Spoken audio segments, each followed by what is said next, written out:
పవన్ కళ్యాణ్ పవన్ కళ్యాణ్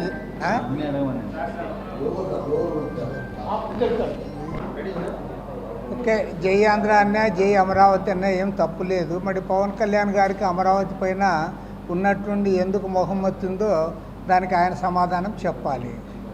ఈ అమరావతి విషయంలో కూడా మేము స్పష్టంగా చెప్పేది ఏమంటే, సిపిఐగా మేము ముందు నుంచి కూడా ఈ విజయవాడ అమరావతి రాజధానిగా ఉండాలనే విషయంలో మేము స్పష్టంగా ఒకే వైఖరితో ఉన్నాము, దానికి మద్దతు ఇస్తూ ఉన్నాం.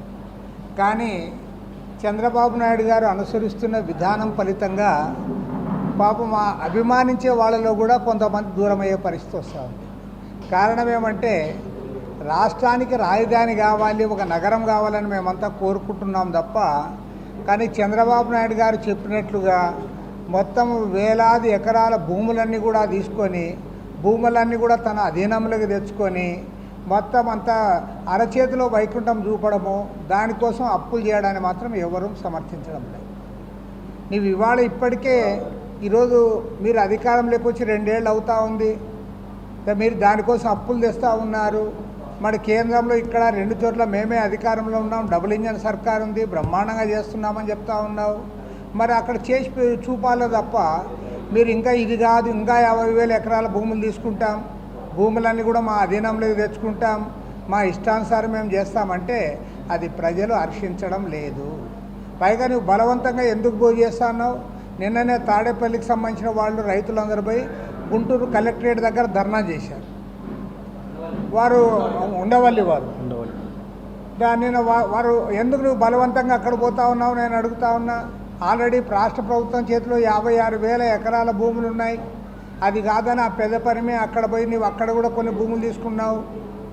కాబట్టి బలవంతపు భూసేకరణ తక్షణమే ఆపాలి, నంబర్ 1. నంబర్ 2, పారదర్శకంగా పనులు చేపట్టాలి. ఇవాళ నువ్వు ఢిల్లీలో కంటే కూడా ఇక్కడ ఎక్కువ రేట్లు పెట్టి చేస్తున్నారని చెప్తే దానికి మీ దగ్గర సమాధానం లేదు. మీరు ఎందుకు ఇవాళ విచ్చలవిడిగా ఖర్చు పెడతా ఉన్నారో దానికి మీరు సమాధానం చెప్పండి. మీరు అరచేతిలో వైకుంఠం చూపడానికి ప్రపంచంలో ఎక్కడా ఇలాంటి నగరమే లేదని మీరు ప్రచారం చేసుకుంటూ మొత్తం ప్రచార ఆర్భాటంలో మునిగి తేలుతూ ఉన్నావు. నిన్న ముఖ్యమంత్రి చంద్రబాబు నాయుడు గారి ఇరిగేషన్ ప్రాజెక్టులకు సంబంధించిన సమీక్షలో కూడా అదే జరిగింది. నీకు ప్రయారిటీ సరిగా లేవని చెప్పదలుచుకున్నాం మేము. నీకు ప్రయారిటీ సరిగా లేవు. 1995లో మొదటిసారి ముఖ్యమంత్రి గారినప్పుడు నువ్వు ప్రారంభించావు అందరి నీవా, ఈరోజు కూడా పూర్తి కాలే. గాలేరు నగర్ ఆనాడు ప్రారంభించావు, ఈనాటికి పూర్తి కాలే. వెలుగొండ ప్రాజెక్టు ఆనాడే ప్రారంభించావు, ఈనాటికి పూర్తి కాలే. కర్నూలు జిల్లాలో చిన్న చిన్న ప్రాజెక్టులు Vedavathi, Gundrevula, RDS right canal ఇవన్నీ కూడా అత్యంత కరువు పీడిత జిల్లాలు, దాని గురించి నువ్వు మాట్లాడవు. ఉత్తరాంధ్ర ప్రాజెక్టులు అతిగతి లేదు.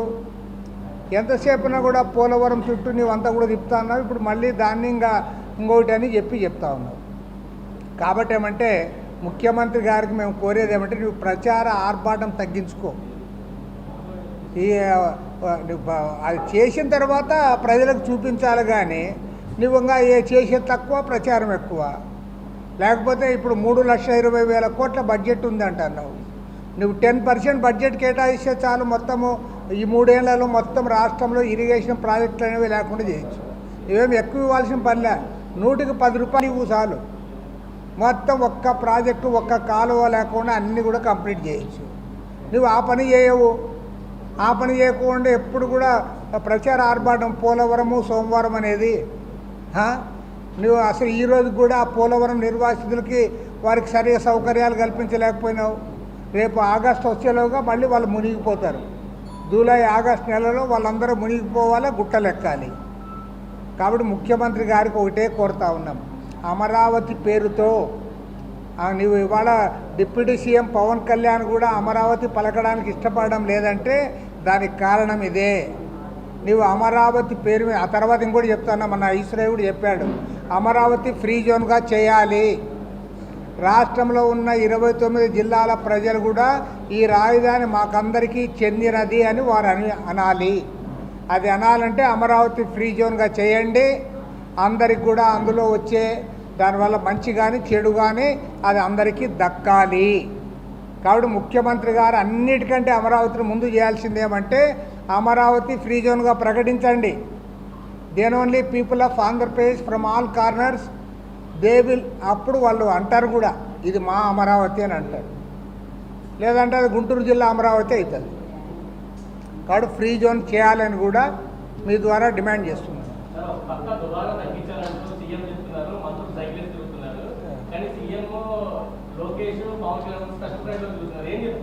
అదే అంటే వాళ్ళు ఎక్కే ఫ్లైట్లకి ఏమన్నా దానికి ఆయిల్ అవసరం లేదేమో నాకు తెలియదు.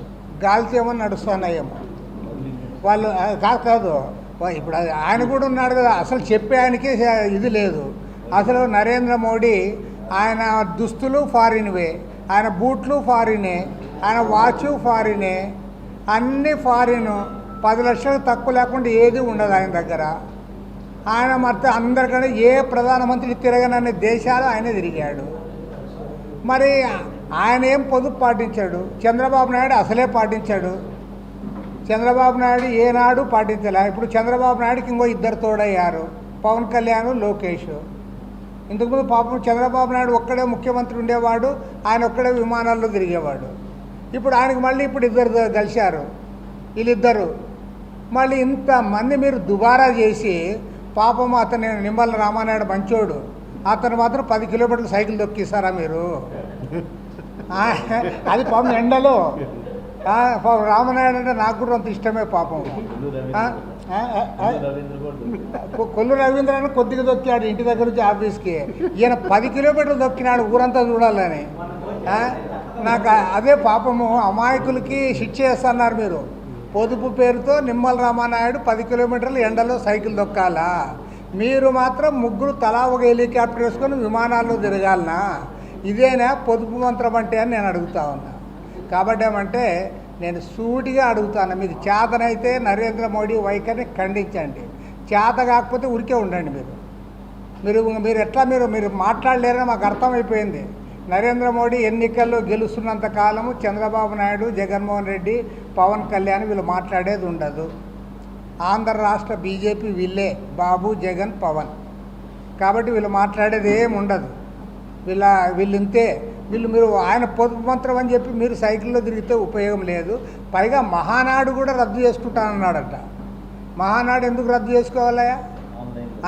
ప్రధానమంత్రి చేసిన పనికిమాలిన పనికి అతను ఒక పనికిమాలిన అడిగితే ఆ పనికిమాలినకు సపోర్ట్గా మీరు మహానాడు రద్దు చేసుకుంటారా? ఎందుకు రద్దు చేసుకుంటారు? పార్టీ పండగ అది. దాంతో మీరు మిగిలించాల్సింది వేరే రకంగా ఆదా చేయండి. కాబట్టి ఒక రాజకీయ పార్టీగా అన్ని విషయాలు మాట్లాడుకోవడానికి, చర్చించుకోవడానికి మేము ఎట్లయితే మహాసభలు జరుపుకుంటామో అట్లా మీరు మహానాడు జరుపుకోండి.